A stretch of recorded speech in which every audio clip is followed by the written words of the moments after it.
Hello everyone, Chinese Grammar 5 Stars. This is 中文通学笔记. Video note of sentence structure. Secondary component. 句构补助成分. Yes, we are in the main course of Chinese grammar with the second star. Sentence structure 句构. We have this sample sentence. 明天很帅的小明肯定会为了给婷婷买得起一块太贵的手表呢。We have already learned the primary components. 主要成分主谓、谓语、宾语。Right? Subject, predicate, object. So now comes secondary component. 补助成分. What are they? As we see here. First, 定语. Modifying subject and linking the subject kind of attribute.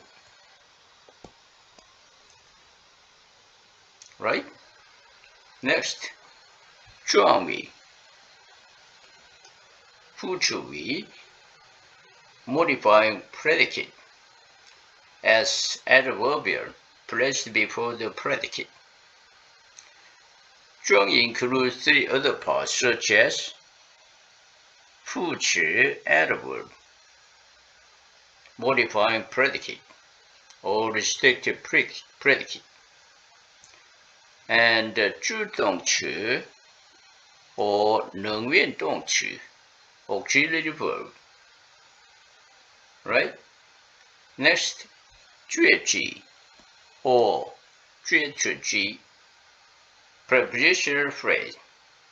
Also adverbial. Please notice the position of this 介句. Just before the 谓语, right? Before 谓语, and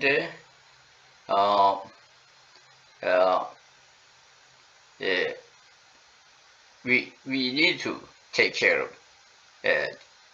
note of this position. Yeah. So these are modifying the predicate, right? The 谓语. Next, after the predicate 谓语, especially after verb or adjective, comes other components. 补语, complement. Yeah, this one. Filling the meaning of a predicate and finishing. Quite strange to the English-speaking people too. Why in English there is subjective complement or objective complement? Yeah, that is for the subject or object. There is a complement for nouns or pronouns, right? Of course, this can be said to be the complement of the verb. But in Chinese, in general, no complement for nouns, but for verbs or adjectives only. And you may wonder, why make it a diamond sign here? Like this? You will see. Simply put, it could be the diamond of Chinese grammar. Why? So important and difficult. Further, it switches the position from time to time, makes us confused. Yeah, complement is the diamond of Chinese grammar, I would say. Now another thing, that is modifying object and restrictive, right? This way. Exactly the same with the 定语 for the subject. Let us review with the sample sentence. Main parts, right? 小明买手表 like this. Then with the secondary component, yes, 很帅的小明肯定会为了给婷婷买得起一块太贵的手表，明白了吗？ But these are not all. Where is she? 副词语 like this, Adverbial. Yeah, covering the entire sentence also can be used.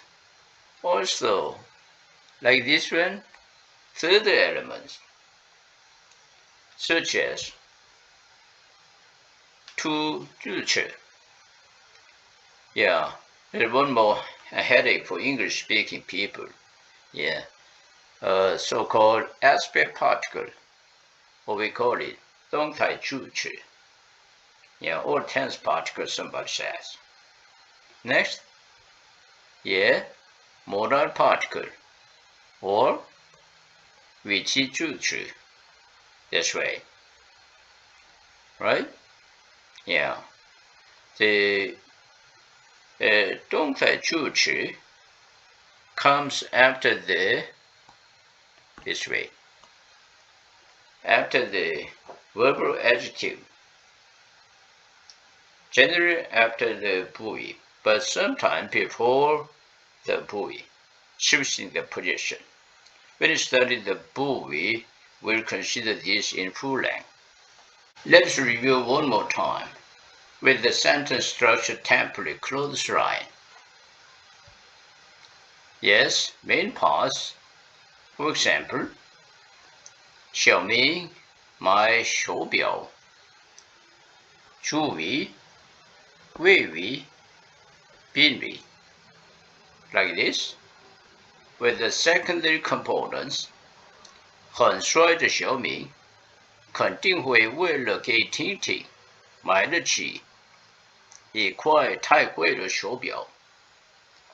With the third element, such as 副词语明天 and 语气助词呢这样的 sentence 句子。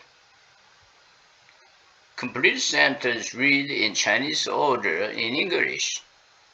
Tomorrow, handsome 小明 certainly will to give a Ting by be able to a very expensive wristwatch. Not a good English, right? So, again in English order. Tomorrow, the handsome 小明 will certainly be able to buy a very expensive wristwatch to give a Ting. Yes, please take note the position of 肯定 will 给婷婷得起 the position of these words in English. Primary component 主要成分主语、谓语、宾语 subject, predicate, object. Secondary component 补助成分 right? 定语 attribute, modifying subject or linking with the subject. 状语副词语 Adverbial phrase, modifying predicate, composed of 副词 adverb, right? Modifying predicate or restrict predicate. 助动词 auxiliary verb or 两面动词 and 介词 or 介词句 Prepositional phrase Adverbial. Please take note of the position placed after the 主语 but 副词助动词 and then before the predicate like this. Next what? Yeah, 补语 complement that is filling the meaning of the predicate or adding or finishing it. Also another thing here, yeah, modifying object or restrict, similar to the dinghy before the subject. And thirdly, 副主谓 Adverbial before the subject covering the whole sentence. Next, two different 助词 particles, aspect particle, 动态助词 or 时态助词 aspect or tense particle. Next, that is placed after or before 补语. Next, 语气助词 Modal particle. Right? These are principal features of Chinese sentence structure. Especially in Chinese sentence structure, please pay attention to this component. Before and after the predicate. Right? Generally, 状语, these are, it's kind of a prevent characteristic before the predicate. And 补语 and 动态助词 are complementing after the predicate. This way. Alright? So, these components are dominating the Chinese sentences. Please keep this in mind. Here again, 看看怎么主要成分、补助成分和第三个要素组成一个句子。First, 主要成分 primary main frame 主谓、谓语、宾语。Yes, as we have the sample sentence 小明买手表。Next, 补助成分定语、状语 composed of 副词、助动词、介句 and 补语。Also another 定语 modifying 宾语 object, right? 很帅的小明肯定会为了给婷婷买得起一块太贵的手表。Next, the third element, 副主谓 modifying the whole sentence, maintain. Next, 助词 such as 语气助词呢 literally put into English word for word again. Tomorrow, handsome Xiaoming certainly will to give Ting by be able to a very expensive wristwatch. We have to now rewrite in English structure meaning. Right? Tomorrow, the handsome Xiaoming will certainly be able to buy a very expensive wristwatch to give Ting. Hearing a little cynical connotation anyway, 这样的。This point, I'd like to mention the principal features of Chinese grammar like this. Right? The first one is so outstanding. That is, regardless of possible speech, word takes the roles of a component in the sentence. So with the several subsequent videos, we are going to check this feature. Looking forward to seeing you again. 加油! This is Chinese Grammar 5 Stars. 中文同学笔记，再见。